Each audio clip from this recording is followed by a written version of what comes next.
Olá, tudo bem? Meu nome é Luiz, e hoje aqui estou para apresentar o nível 3 do nosso projeto Pet Bus, do projeto final do IAO. É, Hoje o objetivo desse vídeo é demonstrar o funcionamento completo do nosso código, as funcionalidades que implementamos e as melhorias significativas que realizamos durante o desenvolvimento. Uma das coisas que a gente adicionou foi uma adição mais importante do nível 3 foi o login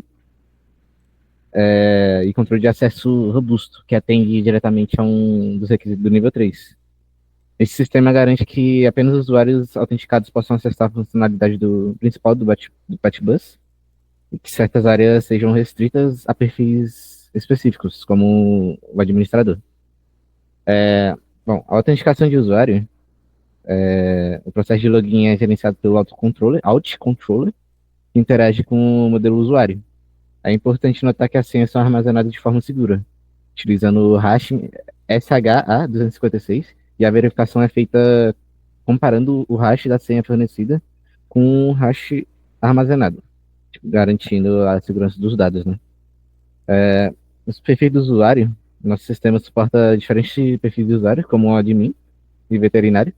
Cada perfil possui permissões distintas, por exemplo, o usuário admin tem acesso total ao painel administrativo, que veremos em breve, enquanto o veterinário tem acesso às funcionalidades de CRUD para clientes, animais, veterinários e às consultas, mas não ao painel principal de administração.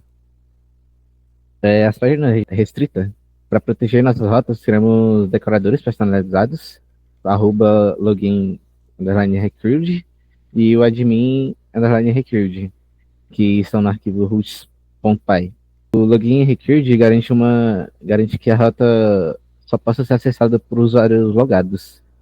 E se um usuário não autenticado tentar acessar uma página protegida, ele será automaticamente redirecionado para uma página de login. Já o admin required, ele adiciona uma camada extra de segurança, permitindo acesso apenas a usuários com perfil de administrador. Isso é claramente exemplificado na rota /admin, que leva ao painel administrativo. Bom, e o gerenciamento de sessão, o Flask ele utiliza sessões para manter o estado do usuário logado. E após o login bem sucedido, as informações do usuário, como o nome de usuário e status de administrador, são armazenadas na sessão, permitindo que o sistema saiba quem está logado e quais as permissões que ele possui. E o logout simplesmente limpa essa informação da sessão, encerrando a sessão do usuário. Boa tarde, eu sou Arthur Luiz. Eu vou falar aqui das melhorias e ajustes que a gente fez, né? Além das funcionalidades essenciais de CRUD e autenticação, a gente fez umas melhorias significativas na interface do usuário e a gente corrigiu alguns bugs importantes para aprimorar a experiência no geral de usar o site da Petbuzz, né? Na página inicial, agora acessível pela rota, foi completamente redesenhada, né? Para oferecer uma experiência mais profissional e informativa. Anteriormente a gente estava com um template mais genérico, com texto de boa-vinda, agora um template home.html dedicado com layout e conteúdo muito mais rico. Se a gente rolar aqui um pouco para baixo, a gente pode ver que tem seções informativas, né? Que fala sobre as funcionalidades do nosso aplicativo. A gente adicionou como o sobre o PetBus, sobre as funcionalidades que tem, por exemplo, controle de veterinários, descrevem as missões e as funcionalidades do nosso aplicativo. E também a gente fez uma outra página aqui embaixo, que é a integração dos desenvolvedores. A seção de desenvolvedores foi integrada com uma forma elegante para falar quem fez o projeto, explicar o porquê dele existir e dar os créditos, né, aos realizadores, que são eu, Arthur Luiz e Luiz Henrique. Agora o design está bem mais responsivo. A página inicial foi desenvolvida com uma responsividade em mente, garantindo que o site se adapte bem a diferentes tamanhos de tela, desde desktops até dispositivos mobiles. Isso é crucial para ter uma boa experiência do usuário, independente de onde você esteja usando. Complementando aqui, a gente fez muitas mudanças tanto no CSS quanto no JavaScript, tanto que agora a gente consegue ter funções melhores no JavaScript, né? E o CSS tá bem mais bonito, que é a função dele, né, o style. Style.css quanto o script.js desempenham um papel fundamental na aparência e interatividade no Betbus. Eles que garantem que as páginas sejam virtualmente atraentes e multifuncionais. O Style CSS, esse arquivo foi amplamente atualizado para suportar o novo design da página, incluindo os estilos para a seção Hero, que é essa partezinha aqui, que a gente fez uma fotinha aqui, ela fica fixa, enquanto você mexe o site, ela continua ali, né? Que tem opacidade. E além disso, a gente fez estilos globais para o cabeçalho, rodapé, fórmulas e tabelas, garantindo uma identidade visual consistente em todo o site. O uso de gradientes, sombras e transições CSS contribui para a experiência do usuário de forma mais moderna e agradável. Agora, já no JavaScript, ele é conciso, ele é plenamente funcional e ativo. A gente adicionou camadas de interatividade no site usando o JavaScript. Como mencionei, ele é responsável por exibir e ocultar automaticamente as mensagens e acionar a confirmação de exclusão, garantindo a segurança e usabilidade do site. Essas foram as mudanças que a gente fez para o BMVC 3. Espero que tenham gostado. Meu nome é Luiz e agora eu vou explicar mais ou menos o crédito do nosso projeto, o PetBus.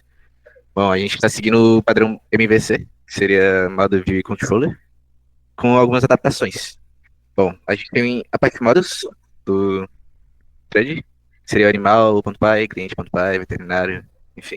São essas classes que representam as entidades de dados dos clientes, animal, veterinário e consulta. Cada model possui um método init para inicializar esses seus atributos e, crucialmente, um método toDict, que converte a instância do objeto em um dicionário Python. Isso facilita a serialização para armazenar em JSON, né? Seria isso. O modelo consulta também lida com a formatação de dados e horas para garantir que sejam armazenadas e exibidas corretamente.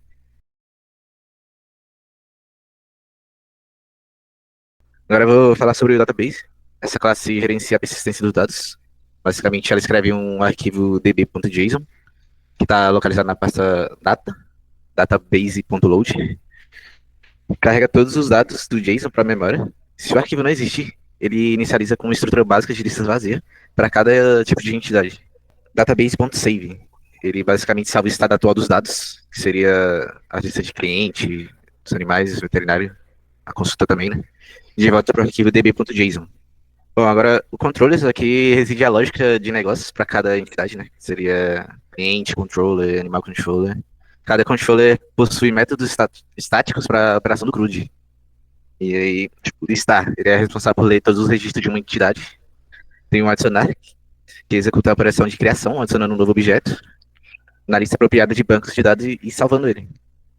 O remover, ele lida com a exclusão, basicamente, né? Ele filtra a lista para remover o registro com o ID fornecido e salvando o banco de dados. E atualizar. Ele seria para atualizar, basicamente, encontrando pelo registro do ID e substituindo ele pela versão atualizada do objeto. E aqui eu vou falar sobre o Roots agora, o Roots.py, que ele é basicamente o coração da aplicação do Flask, né? Definindo os endpoints, que seria URLs, e como eles interagem com os controles e template. As rotas usam decoradores para mapear URLs para a função do Python, que seria arroba roots.root, seria mais ou menos isso. Para listar, que seria o read, rotas como cliente, ele já chama cliente roots.listar, que renderizam o template clientes HTML, passando os dados para exibição no front-end do site, basicamente. Bom, para criar, há uma rota get para exibir o formulário de cliente /novo e uma rota push, que é de clientes para adicionar também, né? Que recebe os dados do formulário, cria uma instância de modelo, chama o método para adicionar do controller e redireciona de volta para a lista. Para atualizar, é similar ao criar, basicamente. Há uma rota get para editar, lá no front-end, esteja na parte do front-end, que busca o cliente por ID e preenche o formulário e uma rota push para atualizar, que salva as modificações. E para deletar, uma rota simples, como clientes remover, chama o método remover do controller e redireciona para a lista, confirmando que é feita ao lado do cliente, via JavaScript. Bom, e é mais ou menos isso. O CRUD é uma demonstração bem simples do nosso projeto. É isso.